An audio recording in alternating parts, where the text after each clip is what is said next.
शास्त्राचे, भौतिकशास्त्राचे, जीवशास्त्राचे अन्वेषण जगामध्ये खूप लागलेले आहेत, परंतु मानवी मनाचा शास्त्रज्ञ, मानवी मनाचा मनोवैज्ञानिक या जगामध्ये पहिला झालेले महाकारुणी तथागत भगवान गौतम बुद्ध. या महाराष्ट्रातील 400 वर्षापूर्वी शेतकऱ्यांची कर्जमाफी करणार आहे आणि अंधश्रद्धेला तुम्ही बळी पडू नका म्हणून 900 पुत्र कन्या होती, मग का करणे लागे पती, सत्य असत्याशी मन केले ग्वाही, मानिले नाही बहुमता असे म्हणणारे जगद्गुरु तुकोबा.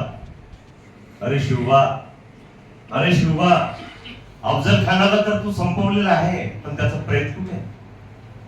अफजल खानाला तर तू संपवलेला आहे, पण त्याचं प्रेत कुठे आहे? अगं आई, त्याचं प्रेत तर पडलेलं आहे रणांगणात. अरे शिवबा, अफजल खान जोपर्यंत जिवंत होता तोपर्यंत तो आमचा शत्रू होता, परंतु मरणानंतर आपलं वैर संपलेलं आहे.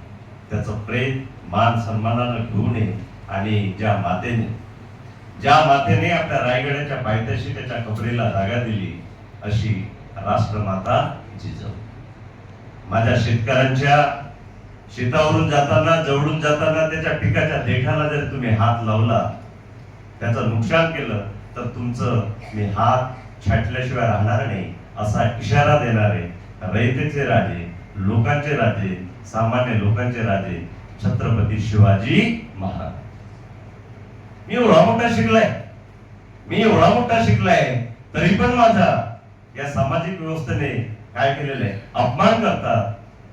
या सामाजिक व्यवस्थेने माझा अपमान करतात, तर माझ्या सामान्य लोकांचं काय? असं टर्निंग पॉइंट, सामाजिक व्यवस्थेविरुद्ध लढा करण्याचा टर्निंग पॉइंट ज्यांच्या मनामध्ये आला आणि सामाजिक कार्याला त्यांनी सुरुवात केली, असे राष्ट्रपिता महात्मा ज्योतिराव फुले.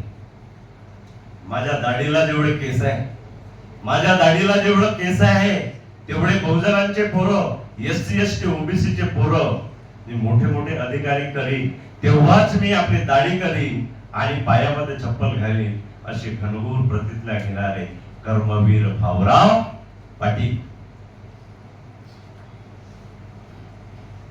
जेवणाचं ताट विका, पण आपल्या पोरांना शाळा शिक. आपल्या बायकोला एकच लुगड आहे, तुम्ही सुद्धा एकच धोतर घाला, परंतु शिक्षणाशिवाय उपाय नाही.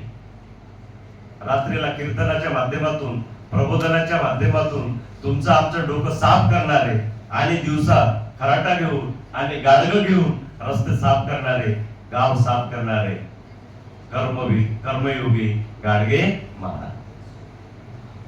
अरे रिकामा कशाला फिरत, तुझं गावच नाही का तीर्थ? अरे रिकामा कशाला फिरत, तुझं गावच नाही का तीर्थ? असं शेतकऱ्यांना आणि सामान्य लोकांना आपल्या गीताच्या माध्यमातून इशारा देणारे राष्ट्रसंत तुकडोजी महाराज आणि या संपूर्ण महापुरुषांचे आणि संतांचे विचार, या संपूर्ण महापुरुषांचे आणि संतांचे विचार आपल्या लेखणीच्या माध्यमातून या देशाला देणारे आणि सर्वात मोठा ग्रंथ निर्माण करणारे आणि या जगातली सर्वात मोठी लोकशाही स्थापन करणारे विश्वरत्न महामानव डॉक्टर बाबासाहेब आंबेडकर या सर्व महापुरुषांना मित्रांनो मी या ठिकाणी वंदन करतोय. आणि आज महात्मा ज्योतिराव फुले यांच्या 200व्या जयंतीनिमित्त आणि डॉक्टर बाबासाहेब आंबेडकर यांच्या 135व्या जयंतीनिमित्त मी सर्वांना हार्दिक शुभेच्छा देतो.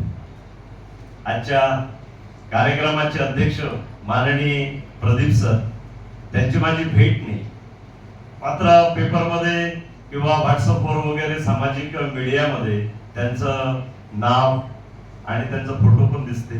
आज प्रत्यक्ष भेट झाली, मला फार आनंद झाला. आणि माझ्या संकटाच्या काळामध्ये मी सेवेमध्ये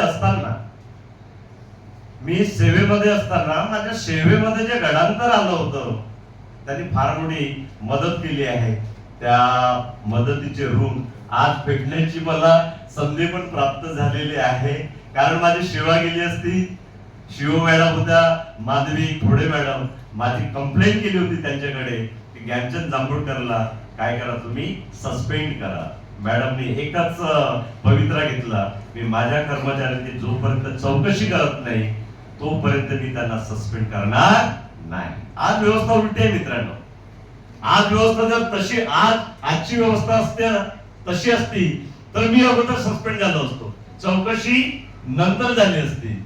म्हणून मला माझ्या सेवेमध्ये मदत करणारे आजचे अध्यक्ष माननीय प्रदीप सर, आजच्या कार्यक्रमाचे प्रमुख वक्ते निलेश दहाट सर, आजच्या कार्यक्रमाचे सातपुते सर उपस्थित असलेले, आणि आजच्या कार्यक्रमाचे जे ऑर्गनायझर आहे प्रशांत वालदेव सर, त्यांची माझी पण भेट नाही, पण त्यांनी माझं नाव ऐकलं होतं. मी जेव्हा जामला सर्व्हिसला होतो त्यांची आई तिथे पीएचसी मध्ये होत्या. यांच्या बहिणीला मी शिकवलेलं आहे, निशा, ती माझी आवडलेली विद्यार्थिनी होती. सरांनी माझी आठवण केली आणि मला फोन केलं, सर कार्यक्रम आहे, तुम्हाला यायचं आहे. आणि म्हणून त्यांची पण भेट झाली. आणि मित्रांनो, माझ्या समोर असणारे बंधू आणि भगिनी, मित्रांनो, ये रुतबा मेरे सर को तेरे संविधान से मिला, ये रुतबा मेरे सर को तेरे संविधान से मिला, ये मान सम्मान भी मुझे तेरे संविधान से मिला. औरों को तो मिला होगा उनके मुकद्दर से मिला, लेकिन ये मुकद्दर भी मुझे तेरे संविधान से मिला, मुझे तेरे संविधान से मिला. आज मला माझा विषय मित्रांनो वालदेव सरांनी मला दिला, महात्मा ज्योतिराव फुले यांच्यावर बोलायला दिलेला आहे. तर मित्रांनो, महापुरुषांच्या जयंत्या आणि पुण्यतिथ्या कशासाठी करतात? त्यांच्या इतिहासाचे पन्ने, त्यांच्या इतिहासाचे जे पाने आहेत ते आपण पलटून पाहावे. त्यांच्या इतिहासाचे पाने आपण पलटून पाहावे आणि समाजासाठी आणि राष्ट्रासाठी आणि देशासाठी त्यांनी काय केलेलं आहे, आपल्यासाठी त्यांनी काय केलेलं आहे याचं वाचन, मनन आणि चिंतन करण्यासाठी आपण त्यांच्या जयंत्या आणि पुण्यतिथ्या साजरा. तुमच्या आमच्या जयंत्या होतात का सर? तुमच्या आमच्या जयंत्या होतात का? नाही होत. तुमच्या आमच्या काय साजऱ्या होतात? वाढदिवसा आणि तेरव्या. वाढदिवसा आणि तेरव्या. रघुपती राघव राजा राम, 13 दिवसानं जेवायचं काम. रघुपती राघव राजा राम, 13 दिवसानं जेवायचं काम. काय होतं मित्र? कशासाठी? मित्र आपल्या पोरांना सांगून ठेवलं, मी गेल्यानंतर माझं तेरवं करायचं नाही, गोड जेवण करायचं नाही. माझ्या तेरवीला किंवा गोड जेवणाला जेवढा खर्च येईल तेवढा खर्च जे अनाथालय आहे, सामाजिक संस्था आहेत, त्यांना दान देऊन द्यायचं. कारण माझ्या मरणानंतर ते फार मोठा कार्यक्रम करणार आहेत तेरवीचा, कारण तीनही लोक सर्व्हिसला आहेत, समजलं. परंतु मी त्यांना सांगून ठेवलेलं आहे, माझं तेरवं करायचं नाही. देशोन्नतीचे जे संपादक आहेत प्रकाश पोहरे, त्यांच्या आईचं निधन झालं. मित्रांनो, हे चांगलं उदाहरण आहे. त्यांनी सुद्धा आपल्या आईचे आणि आपल्या वडिलांचं गोड जेवण आणि तेरवं केलेलं नाही, समजलं. ह्या ज्या सामाजिक रूढी परंपरा आहेत, काय चांगलं आणि काय वाईट आहे याचा विचार मित्रांनो आपल्याला करायला पाहिजे, समजलं. महात्मा फुल्यांनी सुद्धा आपलं मृत्यूपत्र लिहून ठेवलं. महात्मा फुल्यांनी सुद्धा आपलं मृत्यूपत्र लिहून ठेवलेलं आहे. त्या